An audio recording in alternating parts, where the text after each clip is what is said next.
बोला कुंडलिक वरदेव हरी विठ्ठल. श्री ज्ञानदेव तुकाराम. पंढरीनाथ भगवान की जय. माऊली ज्ञानेश्वर महाराज की जय. जगद्गुरु तुकाराम महाराज की जय. ज्ञानेश्वरीचा अध्याय 11वा. या 11व्या अध्यायाचं आपण वाचन आणि निरूपण करत आहोत. कालपर्यंत आपण 164 ओव्या पाहिलेल्या आहेत. काल भाग 6 पर्यंत आपण पाहिलेला आहे. आज भाग 7 आपण पाहणार आहोत आणि 165 पासूनच्या ओव्या आपण पुढे पाहणार आहोत. पण पुढे जाण्याच्या अगोदर कालच्या भागात काय झालेलं आहे ते आपण थोडक्यात बघूयात आणि मग पुढे जाऊयात. तर या 11वा अध्याय जो आहे याला विश्वरूप दर्शन असं म्हणतात. म्हणजे भगवंतानी या अध्यायामध्येच अर्जुनास जे विश्वरूप दर्शन दिलेलं आहे त्याचा सविस्तर उल्लेख याच्यामध्ये आलेला आहे. आपण कालच्या भागात भाग नंबर 6 मध्ये पाहिलं की भगवंतानी अर्जुनास विश्वरूप दर्शन दिले, पण अर्जुन मात्र ते दर्शन पाहून स्वस्थ बसलेला होता. त्याला काहीच आकलन झाले नाही आणि त्याची उत्कंठा अजून कमी झालेली नाही हे भगवान श्रीकृष्णाच्या लक्षात आलं. त्यामुळं भगवंत त्याला म्हणतात की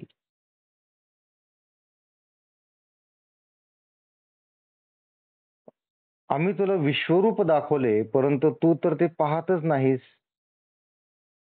हे ऐकून अर्जुन श्रीकृष्णास म्हणतात की यात दोष कुणाचा आहे? तुम्ही मला विश्वरूप दाखवलं पण मी बघत नाही, यात दोष कुणाचा आहे? आणि त्यासाठी उदाहरण देतो की चंद्रामृत पिवण्याचा प्रयत्न करीत आहात. तुम्ही चंद्रामृत पिवण्याचा प्रयत्न करीत आहात. चांदण्याचे जे भोगते आहेत ते चकोर पक्षी असतात, बगळे नाहीत.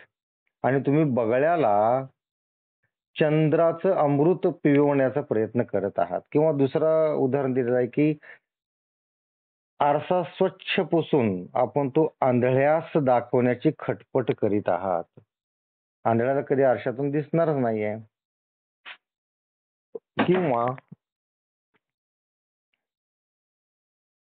किंवा एखाद्या बहिऱ्याला गायन करून दाखवत आहात, ऐकवत आहात, त्याचा उपयोग होणार नाही. तसंच त्याचप्रमाणे मलाही विश्वरूप दर्शन लक्षात येत नाही, कारण हे विश्वरूप माझ्या चर्मक चक्षुंनी पाहता येत नाही. त्याला ज्ञानदृष्टीच हवी. हे ज्यावेळेस भगवंताच्या लक्षात येतं त्यावेळेस भगवंत ठरवतात की याला आपण ज्ञानदृष्टी द्यायची आणि भगवंत त्याला अर्जुनास ज्ञानदृष्टी देऊ करतात, ज्ञानदृष्टी देतात. आता ही ज्ञानदृष्टी दिल्यानंतर अर्जुनास विश्वरूप दर्शन कशा पद्धतीने झालेलं आहे, ही ज्ञानदृष्टी मिळाल्यानंतर काय चमत्कार झाला. अर्जुन जो आतापर्यंत जे विश्वरूप दर्शन पाहत होता त्यात असा काय बदल झाला हे आपल्याला भाग नंबर 7 मध्ये बघायचं आहे.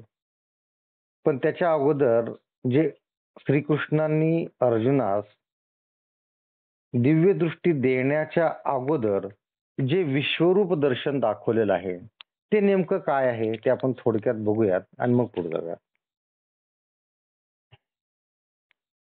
भगवंत काय म्हणतात अर्जुनास की मी तुला माझ्या एक एक अवयवांच्या लीलेपासून देव व सिद्धी यांची कुळे उत्पन्न होताना तुला दाखवतो. आणि मग भगवंतांनी दृष्टी उघडल्याबरोबर आदित्यादी देवांची उत्पत्ती होते ते ते त्यांनी दाखवलं. नंतर दृष्टी मिटल्याबरोबर सर्व देव लय पावतात हे सुद्धा अर्जुनाने पाहिलं. नंतर मुखातील श्वासोच्छ्वास श्वासोच्छ्वासाच्या बरोबर सर्व ज्वालामय होऊन ज्वालातून अष्टवसूंचा समुदाय उत्पन्न होतो. आणि भगवंत म्हणतात की माझ्या भिवयांची टोके रागाने एके ठिकाणी मिळतात असे दिसू लागले म्हणजे 11 रुद्रगण उत्पन्न झालेले दृष्टीस पडतात. आणि माझ्या सौम्य मुद्रेवरून असंख्य अश्विन कुमार उत्पन्न होतात. आणि हे पांडवा कानातून अनेक वायू उत्पन्न होतात. आता भगवंताच्या विविध अवयवातून काय काय कसं कसं उत्पन्न होतंय हे अर्जुन पाहत होता. नंतर भगवंत अर्जुनास सांगतात की एखाद्या झरोक्यातून उन्हाची तिरीप ज्यावेळेस घरामध्ये येते त्यावेळेस त्या झरोक्यातून सूर्यकिरण घरात पडल्यानंतर परमाणू उडत आहेत असे दिसतात. खरं तर ते धूलिकण असतात. ते जेवढे असंख्य परमाणू आहेत तेवढ्या असंख्य ब्रह्मांडाचे थवेच्या थवे भगवंताच्या एक एक सांध्यावर दिसत होते. म्हणजे भगवंताने किती विराट रूप धारण केलं होतं हे यातून लक्षात येतं. तर अशा पद्धतीचं हे विराट रूप जरी भगवंताने धारण केलं होतं तरी अर्जुनास ते काही समजत नाही. म्हणून मग भगवंत त्याला दिव्य दृष्टी देतात. आता दिव्य दृष्टी दिल्यानंतर काय चमत्कार होतो हे विश्वरूप जे भगवंताने दाखवलेलं आहे ते स्पष्टपणे अर्जुनास काय दिसतं कशा स्वरूपात दिसतं हे आता आपण भाग नंबर 7 मध्ये पाहणार आहोत. भाग नंबर 7 श्लोक नंबर 9 आणि 165च्या पुढच्या आपण ओव्या पाहणार आहोत. भाग नंबर 9 श्लोक नंबर 9चा श्लोकार्थ आपण पहिल्यांदा वाचूयात. संजय उवाच म्हणजे संजय म्हणाला धृतराष्ट्र राजा याप्रमाणे बोलून नंतर महायोगेश्वर कृष्णांनी पार्थाला आपले श्रेष्ठ विश्वरूप दाखवले. आता हे संजयाची किंवा धृतराष्ट्राची आठवण इथं ज्ञानेश्वर माऊलींनी का करून दिले नीट लक्षात घ्या. आपण ज्ञानेश्वरी वाचत असताना अर्जुन आणि श्रीकृष्णांचा संवाद आपण ऐकत असतो वाचत असतो पण याच्यात आपण विसरून जातो की हे नेमकं चाललंय कुठं कोण कुणाला काय बोलतंय. तर हा जो सर्व संवाद चालू आहे तो कुरुक्षेत्रावर चालू आहे. एका बाजूला पांडवांचं सैन्य उभं आहे दुसऱ्या बाजूला कौरवांचं सैन्य उभं आहे. अर्जुन युद्धास तयार नाहीये. तो म्हणतो माझ्या आप्त माझ्या स्वकीयांच्या विरुद्ध मी युद्ध कसं करू त्यांना बाण कसं मारू ज्यांच्या अंगा खांद्यावर मी खेळलो ज्यांचे मी आशीर्वाद घ्यायचे ज्यांच्या पायापुढे मी लोणन घ्यायची त्यांनाच मी कसं बाण मारू त्यांच्यावर कसं हत्यार चालवू असं म्हटल्यानंतर भगवंत अर्जुनास जो उपदेश करत आहेत तो उपदेश म्हणजे ही गीता. आणि हा उपदेश जो भगवंत अर्जुनास करत आहेत तो दिव्य दृष्टीने पाहून संजय धृतराष्ट्रास सांगत आहेत. आणि या सर्व गीतेचा जो अनुवाद प्राकृत भाषेत केलेला आहे ज्ञानेश्वर माऊलींनी ती ही ज्ञानेश्वरी. त्यामुळे इथं संजय आणि धृतराष्ट्राचा उल्लेख आलेला आहे. काय म्हणतो बघा संजय. धृतराष्ट्र राजा याप्रमाणे बोलून नंतर महायोगेश्वर कृष्णांनी पार्थाला आपले श्रेष्ठ विश्वरूप दाखवले. आता हे विश्वरूप काय आहे यासाठी आपल्याला ओव्या वाचाव्या लागतील. पै कौरव कुल चक्रवर्ती मज हाची विस्मये पुढत पुढती जे श्रेये हुनी त्रिजगती सदैव असे कवणी ना तरी खुणेचे वानव लागरी श्रुती वाचुनी दावा पाजगी ना सेवक पण तरी अंगी शेषाचाची अथी हा हो जयाचेनी सोसे शिणत आठही प्रहर योगी जैसे अनुसरले गरुडा ऐसे कवण आहे परी अवघेची एकीकडे ठेले सापे कृष्ण सुख एकंदर जाहले जिये निदुनी जन्मले पांडव हे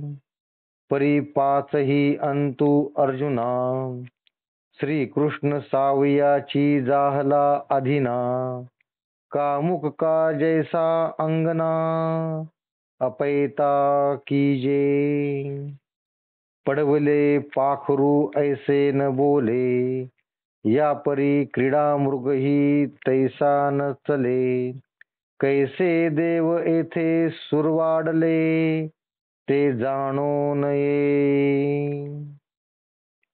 संजय म्हणाला, हे कौरव कुळातील चक्रवर्ती धृतराष्ट्र राजा, मला या वारंवार हेच आश्चर्य वाटते की या तिन्ही लोकात लक्ष्मीपेक्षा कोणी अधिक दैववान आहे का.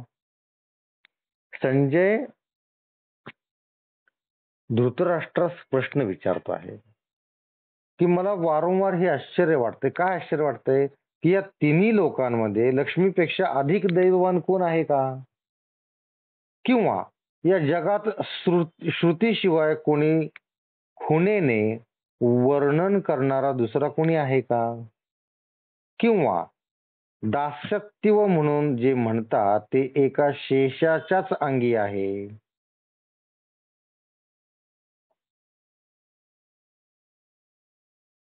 संजय काय म्हणतो धृतराष्ट्र की मला हे आश्चर्य वाटत आहे की लक्ष्मीपेक्षा अधिक दैववान कोण आहे, किंवा या जगात श्रुतीशिवाय कोणी खुणेने वर्णन करणारा दुसरा कोणी आहे का, किंवा दासत्व म्हणून जे काय म्हणतात ते एका शेषाच्याच अंगी आहे. अहो भगवंताच्या प्राप्तीसाठी योग्यासाठी आठही प्रहर सेवा करणारा गरुडासारखा दुसरा कोणी आहे का,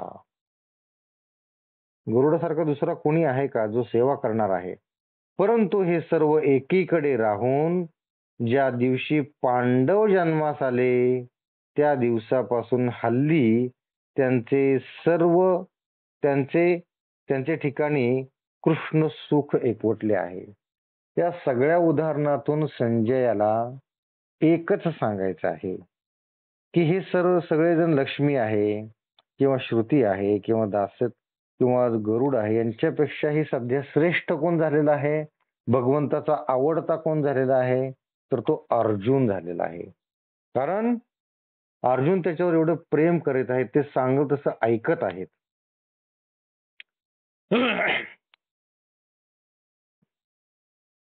परंतु हे सर्व एकीकडे राहून ज्या दिवशी पांडव जन्मास आले त्या दिवसापासून हल्ली त्यांचे सर्व ठिकाणी कृष्ण सुख एकवटले आहे.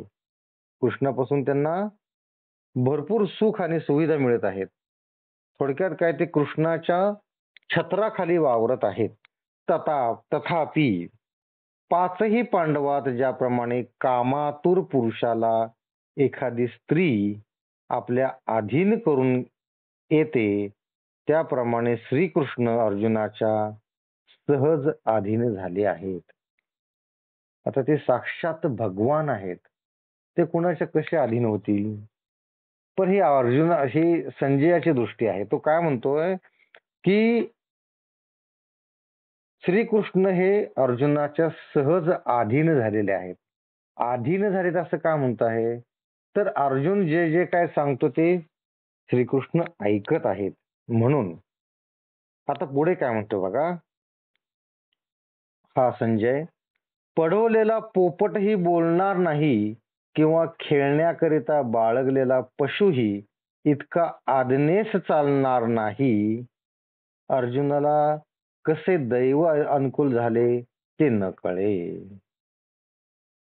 म्हणजे आपण एखादा पोपट पिंजऱ्यामध्ये पाळला, त्याला जसं आपण शिकवतो मिठू मिठू बोल, किंवा त्याला जे जे काय आपण शिकवतो तसं तसं तो पडवलेला पोपट जसा बोलतो तसं भगवान श्रीकृष्ण बोलत आहेत असं अर्जुन, असं संजय म्हणत आहे. किंवा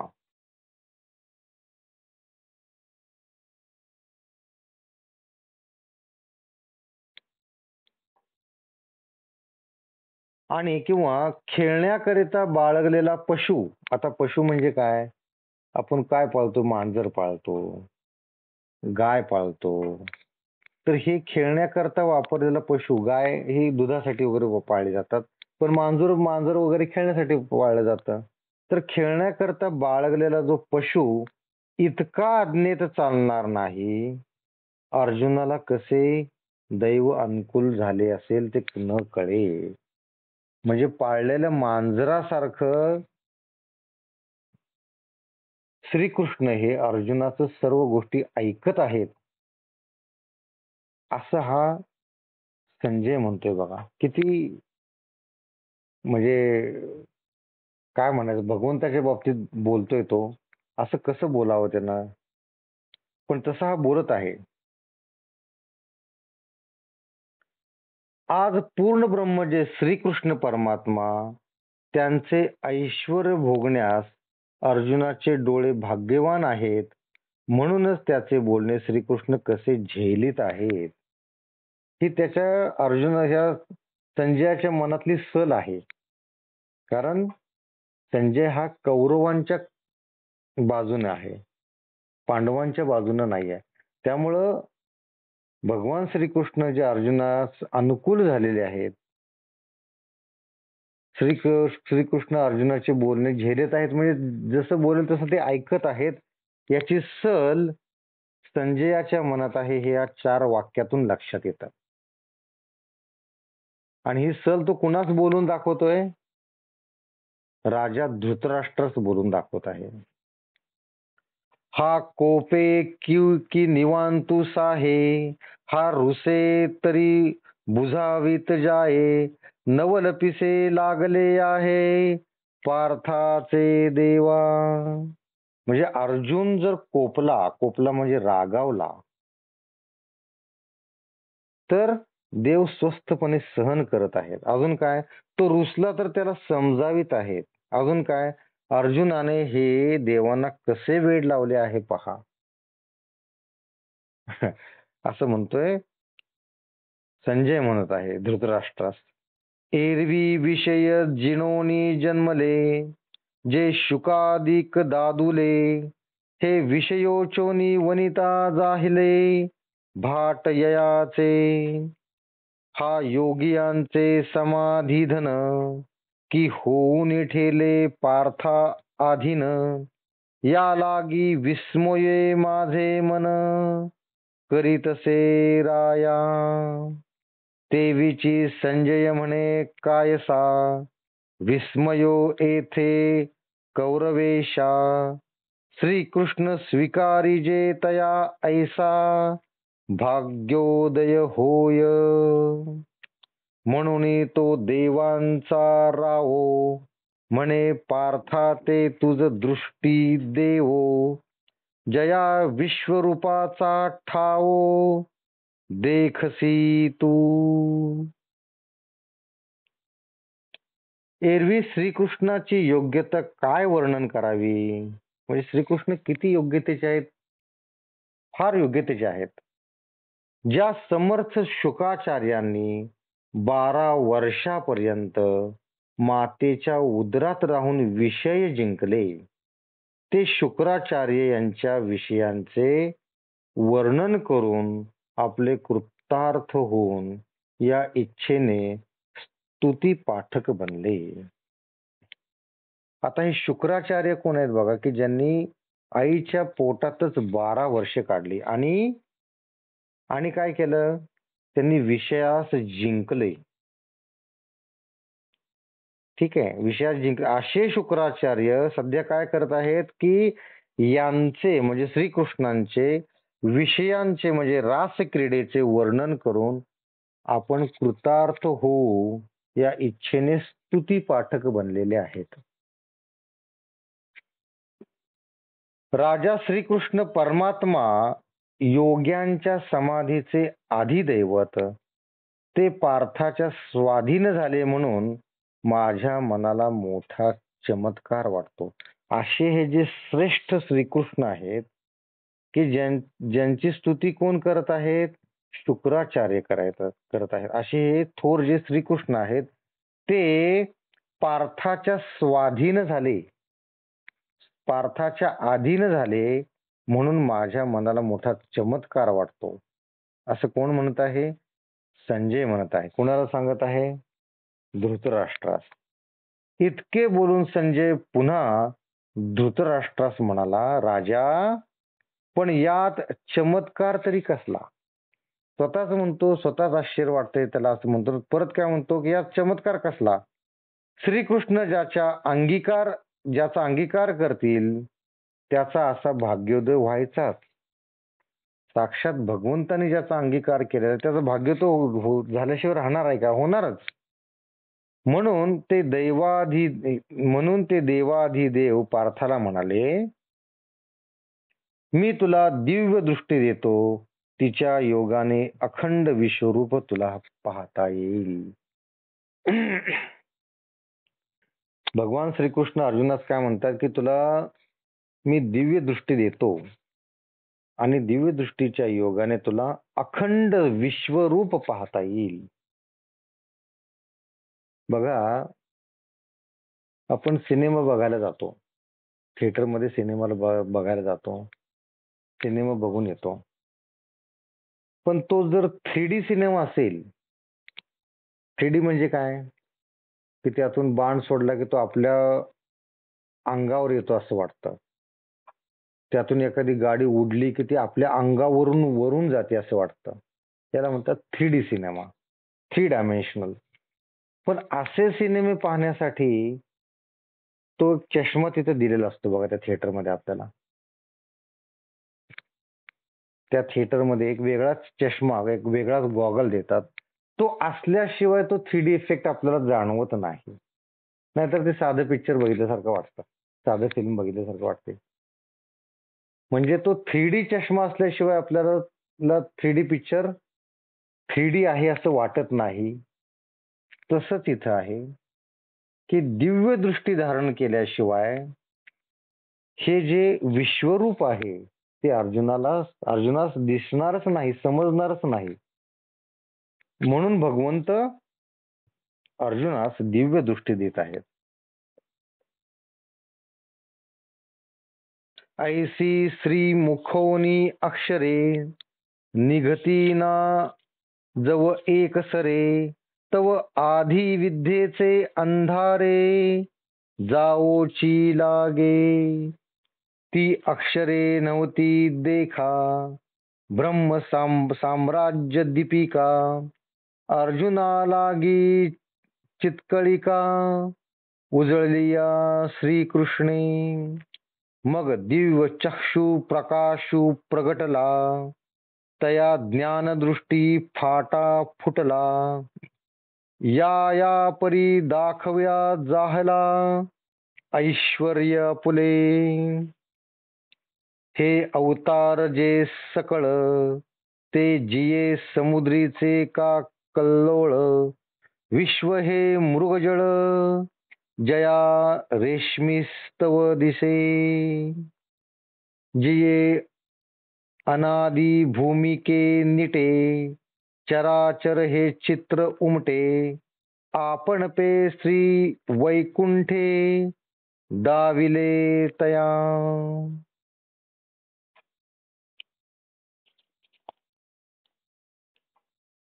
श्रीकृष्णाच्या मुखातून ही अक्षरे निघाली नाहीत तोच एकदम अर्जुनाचे अज्ञान नाहीसे होऊ लागले. लगेच चमत्कार घडतो. लगेच चमत्कार घडला सुद्धा. श्रीकृष्णांनी त्यांच्या तोंडातून हे शब्द बाहेर टाकले की मी तुला दिव्य दृष्टी देतो, असं म्हणतात ना म्हणतात तोच अर्जुनाचे अज्ञान नाहीसे होऊ पण लागले. साक्षात भगवंत आहेत ते. त्यांच्याकडे चमत्काराला काही कमी नाहीये. अर्जुनाचे अज्ञान नाहीसे होऊ लागले. पुढे काय काय होतं बघा. आत्ताशी अर्जुनाचं अज्ञान नाहीसं होऊ लागलेलं आहे. पुढे अजून काय काय होतं आणि त्याला त्या दिव्य दृष्टीनं काय काय दिसणार आहे हे आपण पुढे बघूयात. ज्ञानेश्वर महाराज म्हणतात, आता माऊली काय म्हणतात बघा, तुला दिव्य दृष्टी देतो ही अक्षरे नसून ब्रह्माचे ऐश्वर्य दाखवणाऱ्या ज्ञानरूपी मशालीचे श्रीकृष्णांनी अर्जुनाकरता लावल्या होत्या. अंधार असला, अंधारात आपण चालत असलो की आपल्याला दिसत नाही खड्डा कुठं आहे, काटा कुठं आहे, काय कुठं आहे. पण ते जर आपण हातामध्ये मशाल घेऊन चाललो, दिवा घेऊन चाललो, तर आपल्याला बरोबर रस्ता दिसतो. किंवा हातामध्ये टॉर्च घेऊन चाललो, बॅटरी घेऊन चाललो, तर दिसतो आपला रस्ता. तसंच ज्ञानेश्वर माऊली काय म्हणतात की तुला दिव्य दृष्टी देतो ही अक्षरे नसून ब्रह्माचे ऐश्वर्य दाखवणाऱ्या ज्ञानरूपी मशालीच जणू श्रीकृष्णाने अर्जुनाकरता लावल्या आहेत. या मशालीशिवाय अर्जुनास हे ब्रह्माचे ऐश्वर्य दिसणार नाही. ब्रह्माचे ऐश्वर्य म्हणजे हे विश्वरूप दिसणार नाही.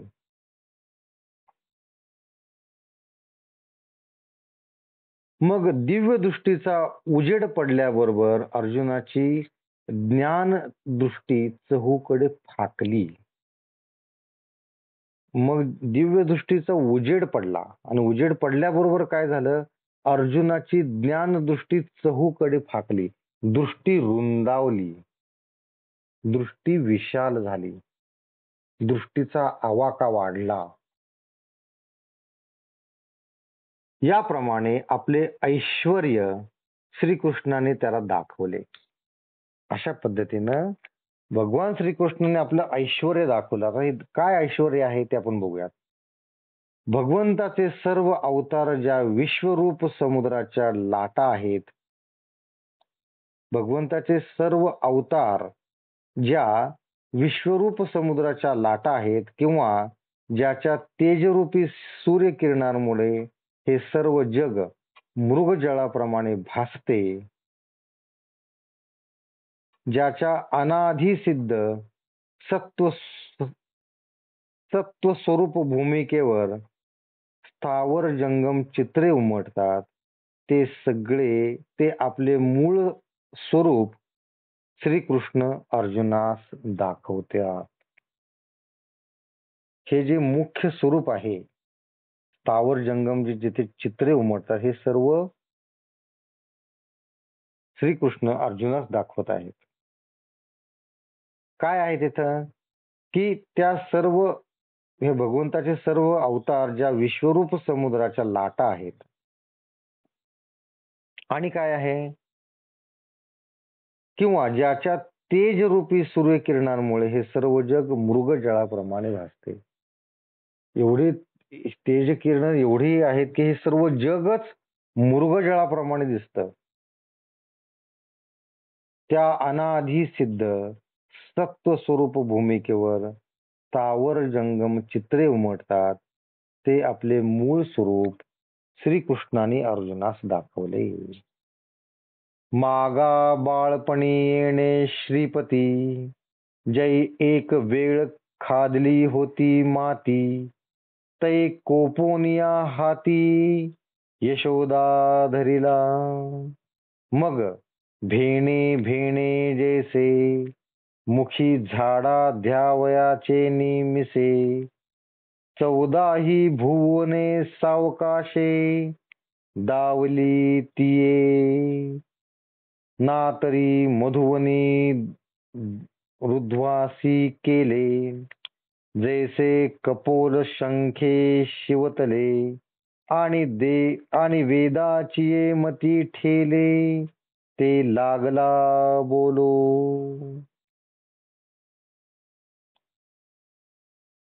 काय होतं बघा, पूर्वी ज्यावेळेस भगवंत लहान होते, भगवान श्रीकृष्ण बाळकृष्ण अवस्थेत होते, त्यावेळेस ते असंच रांगत असताना, रांगता रांगता अंगणातली माती तोंडामध्ये घालतात. लहान मुलांना सवय असते, ते माती खातात. त्यांचे दात शिवशिवत असतात, किंवा कॅल्शियमची कमतरता असते, किंवा समजत नसतं, यामुळं लहान मुलं बऱ्याच वेळेस माती खातात. आता हल्ली हे दिसत नाही, कारण हल्ली सगळीकडं फरशी आहे, घरात मातीची घरं नाही आहेत, मातीची अंगणं नाही आहेत.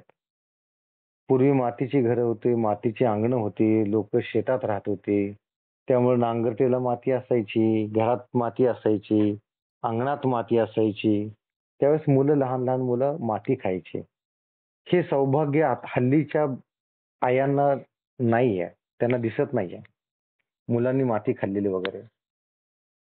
तर पूर्वी असं माती खाणं व्हायचं. तर ही माती खाल्लेली आहे, हे ज्यावेळेस यशोदेच्या लक्षात येतं की बाळकृष्णांनी माती खाल्लेली आहे, मग आईच ना ती, मुलाची काळजी असणारच. ती भगवंताला म्हणते, माती खाल्ली का, माती खाल्ली का. भगवंत छोटे बाळ बाळ श्रीकृष्ण मानेनेच नाही नाही नाही नाही म्हणतात, मान हलवतात, लकलक लकलक मान हलवतात, म्हणतात नाही नाही नाही नाही. मग ती आईच डोळे वटारते, म्हणते बघू, आ कर, दाखव दाखव, माती खाल्लीस ना, आ कर आ कर. स्वतः आ करून करून खुणेने बाळकृष्णाला दाखवायला लावते की आ कर आ कर आ कर.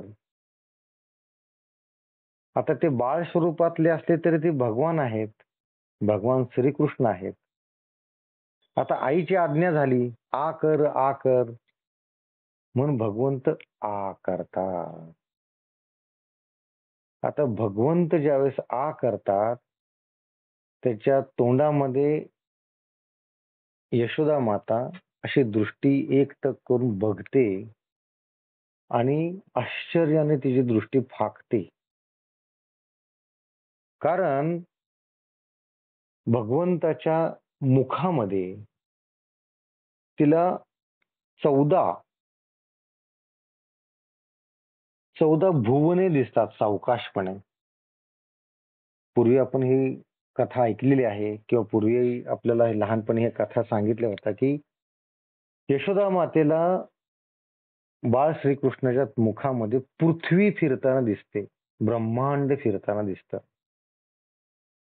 आणि ती आश्चर्यचकित होते की ह्या माझ्या मुलाच्या तोंडात हे असं काय आहे.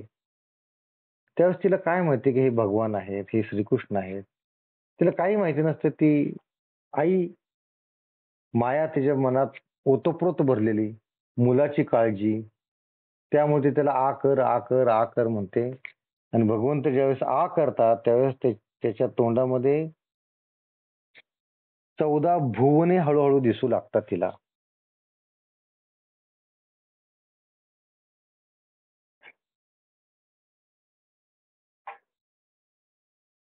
तर तीच कथा इथं आलेली आहे की पूर्वी लहानपणी या श्रीकृष्णाने जेव्हा एकदा माती खाल्ली होती, तेव्हा यशोदेने रागावून हाती धरल्यावर भीत भीत मी माती खाल्ली नाही, बोबड्या बोबड्या बोलात भगवंत म्हणतात की मी माती खाल्ली नाही, म्हणून तोंडाचा झाडा देण्याच्या निमित्ताने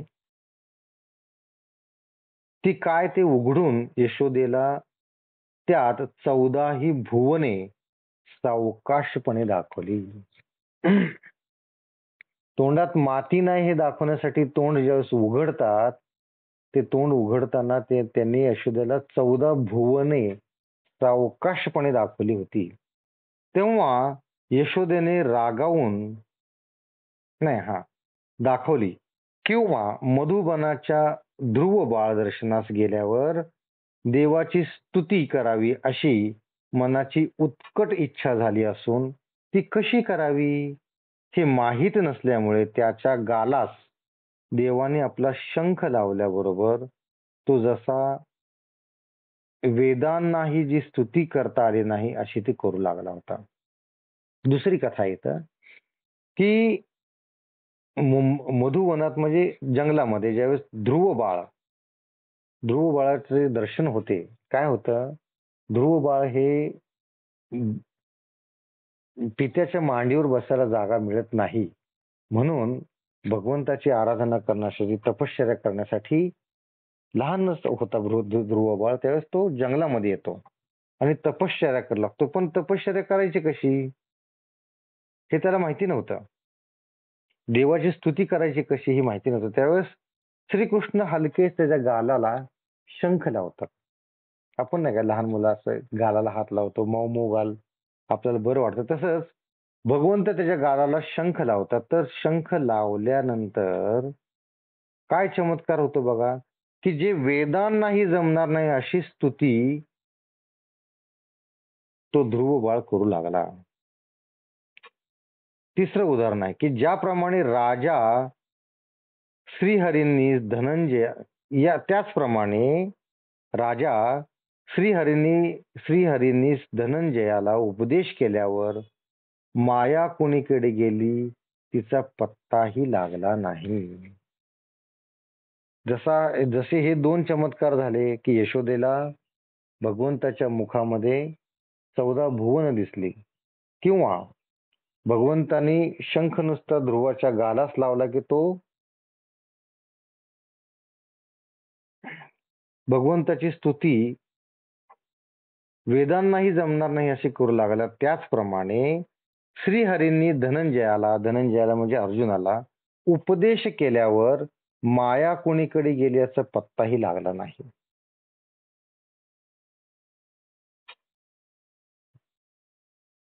जैसा आब्रह्म पूर्णादकी पवे मार्कंडेय एकाकी तैसा विश्वरूप कौतुकी पार्थू लोळे. म्हणे केवढे गगन एथ होते ते कवणे नेले पा केवते. ती चराचरे महाभूते काय जाहली.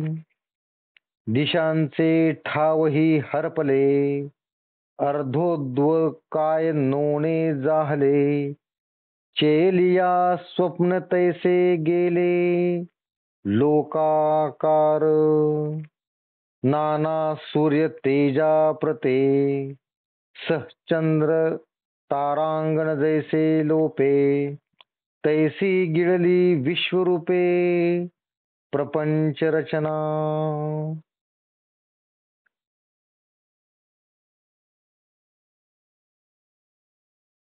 एकदम ऐश्वर्य तेजाचा उजेड पडून त्याला सर्वच चमत्कारमय दिसू लागले. भगवंताने नुसतं म्हणलं की मी तुला दिव्य दृष्टी देतो.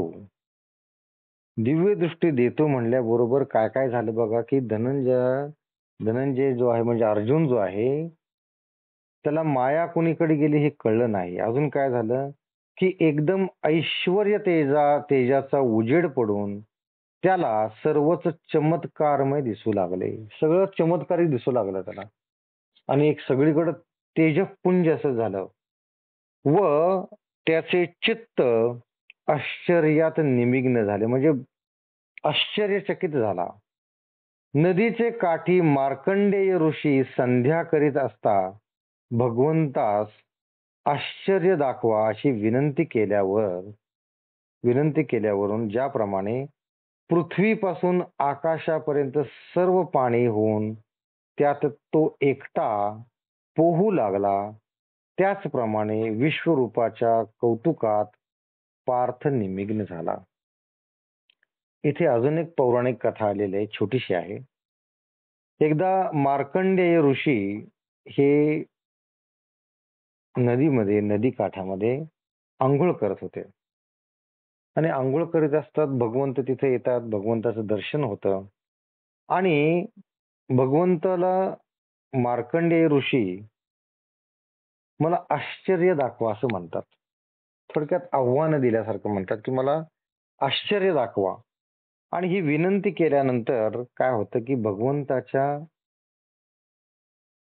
भगवंत चमत्कार करतात आणि एका क्षणात काय होतं की पृथ्वीपासून आकाशापर्यंत सर्व पाणीच दिसू लागते आणि त्या सगळं संपूर्ण पाण्यामध्ये एकटा मार्कंडेय ऋषी पोहू लागला. असा चमत्कार भगवंतानी केला होता. त्याचप्रमाणे विश्वरूपाच्या कौतुकात पार्थ निमग्न झाला. तो म्हणाला, या ठिकाणी केवढे आकाश दृष्टीस पडत होते, ते कोणी नेले? ज्यावेळेस त्याला दिव्य दृष्टी प्राप्त होते, दिव्य दृष्टी प्राप्त होण्याच्या अगोदर त्याला सर्व आकाश दिसत होते, पृथ्वी दिसत होती, जमीन दिसत होती, सर्व दिशा कळत होत्या. ते सर्व त्याचं आता नाहीस झालं. आणि काय म्हणतो तो, इथे सगळीकडे जे आकाश दिसत होते ते कोणी कोणी आणि कोणीकडे घेऊन गेलं? तसेच ती स्थावर जंगम महाभूते कोणीकडे गेली? स्थावर जंगम म्हणजे पृथ्वी आहे, सूर्य आहे, चंद्र आहे. हेच ते जे स्थावर जंगम आहे, सर्व तारे, हे कुठं गेलं? काहीच कळेना त्याला. जसं काय अंतराळामध्ये एकटाच भ्रमण करत आहे तो, असं त्याला जाणवू लागलं. दिशांचा पत्ता नाहीसा झाला. आकाश व पाताळ कोणीकडे गेले हे समजेना. एका क्षणामध्ये असा चमत्कार झाला की अर्जुनाला दिशांचा पत्ता नाहीसा झाला. आकाश आणि पाताळ कुठे गेले हे समजेना. आणि जागृत झालेल्या मनुष्यास ज्याप्रमाणे स्वप्नात पाहिलेले पदार्थ दृष्टीस पडत नाही, त्याप्रमाणे एवढा वेळ दृष्टीस पडणारी सृष्टी नाहीशी झाली. बघा, आपण स्वप्न बघत असतो, स्वप्नात आपण पोहत असतो किंवा आकाशातून उडत असतो, काही घडतं. आणि जागे होतो त्यावेळेस पृथ्वीवर असतो, आपण जमिनीवर असतो. जे स्वप्नात पाहिले ते समोर नसतंच. तसंच याचं झालं. ज्यावेळेस त्याला दिव्य दृष्टी प्राप्त झाली अर्जुनास, त्यावेळेस स्थावर जग म्हणजे आकाश दिसत नव्हतं, जमीन दिसत नव्हती, नदी नाले दिसत नव्हते, सूर्य चंद्र दिसत नव्हते, त्याला काहीच दिसत नव्हतं. आणि दिशांचा पत्ता नाहीसा झाला म्हणजे दिशाभ्रम त्याला झालेला आहे. त्याप्रमाणे एवढ्या वेळ दृष्टीस पडणारी सृष्टी नाहीशी झाली. अथवा सूर्याच्या तेजाने जसे चंद्र व तारे नाहीसे होतात, त्याप्रमाणे सृष्टीची सर्व रचना विश्वरूपाने नाहीशी केली. हे जे विश्वरूप होतं हे एवढं तेजपुंज होतं, एवढं चमत्कारिक होतं, एवढं आश्चर्यकारक होतं की त्यामुळं त्याचा दिशांचा भ्रम झाला. आकाश पाताळ कोणीकडे गेले हे समजेना. आणि सूर्याच्या तेजाने जसे चंद्र व तारे नाहीसे होतात.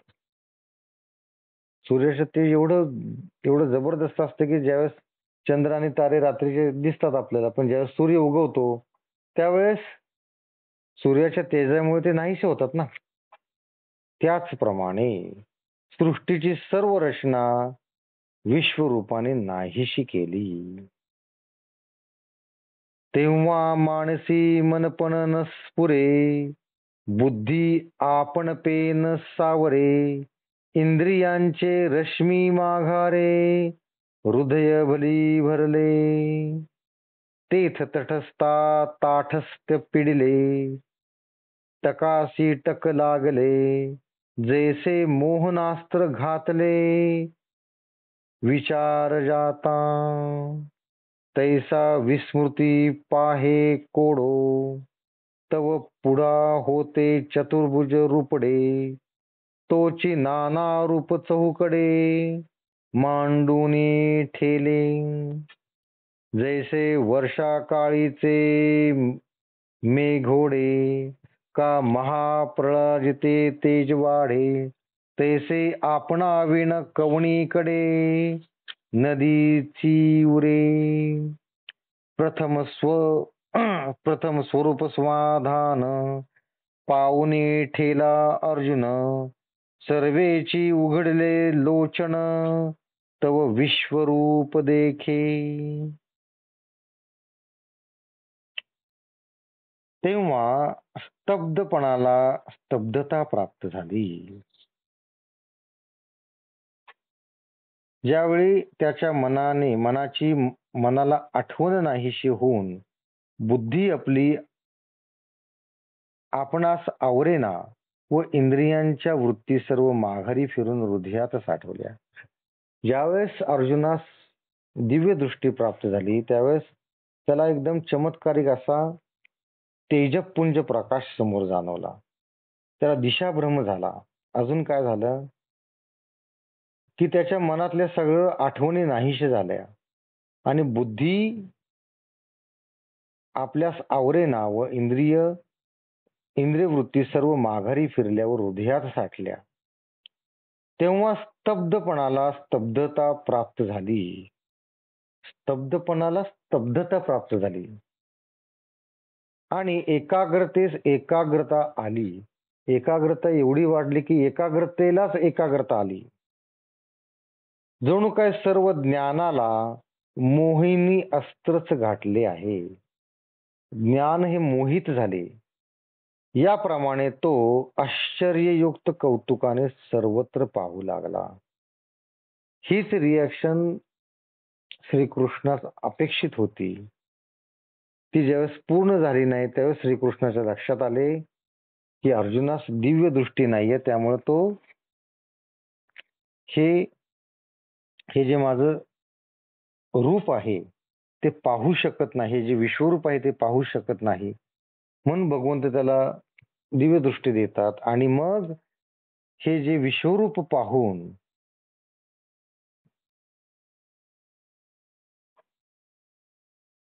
तो स्तब्ध झाला आणि तो आश्चर्ययुक्त होऊन कौतुकाने सगळीकडे पाहू लागला. तो त्याच्या पुढे जी चतुर्भुज लहान मूर्ती होती ती वाढून पुष्कळ रूपांनी चहूकडे पसरली असे दिसले. चतुर्भुज मूर्ती म्हणजे कोण? भगवान श्रीकृष्ण. ती वाढत वाढत मोठी मोठी मोठी मोठी होत गेली आणि पुष्कळ रूपांनी चहूकडे पसरली आहे असे दिसले. ज्याप्रमाणे पावसाळ्यातील मेघ किंवा प्रलय कालातील सूर्याचे तेज एकदम चहूकडे पसरते, त्याप्रमाणे भगवंताने आपल्याशिवाय कोणीकडेही दुसरे काही उरू दिले नाही. भगवंताने असे विश्वरूप दाखवलं की भगवंताशिवाय दुसरं काहीच अर्जुनाला दिसतच नव्हतं.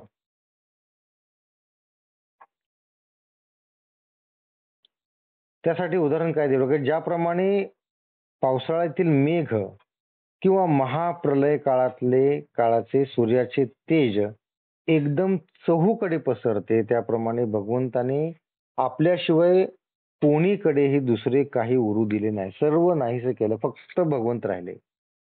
पहिल्या प्रथम अर्जुनास श्रीकृष्णाचे स्वरूप पाहून समाधान वाटले. आता हे श्रीकृष्णाचे जे रूप आहे, जे विश्वरूप आहे ते पाहिल्यानंतर अर्जुनास पहिल्यांदा काय वाटले तर समाधान वाटले व लागलीच डोळे उघडून पाहतो तो विश्वरूप दृष्टीस पडले. समाधान झाल्यानंतर त्याने डोळे उघडल्यानंतर विश्वरूप दृष्टीस पडले. अशा रीतीने दोन्ही डोळ्यांनी सर्व विश्वरूप पाहावे अशी जी अर्जुनाची इच्छा होती ती सर्व लळा श्रीकृष्णाने पुरवली. अर्जुनाची जी इच्छा होती की मला दोन्ही डोळ्यांनी भगवंताचं विश्वरूप पाहायचं आहे, ती इच्छा भगवंतांनी अशा रीतीने पूर्ण केली. आज आपण इथंच थांबत आहोत.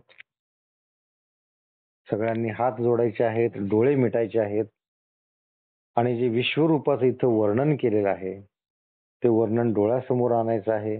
मनोमन भगवान श्रीकृष्णाला स्मरण करायचं आहे. बोला कुंडलिक वरदेव हरी विठ्ठल. श्री ज्ञानदेव तुकाराम. पंढरीनाथ भगवान की जय. माऊली ज्ञानेश्वर महाराज की जय. जगद्गुरु तुकाराम महाराज की जय. सर्व संतों की जय. जय जय रघुवीर समर्थ.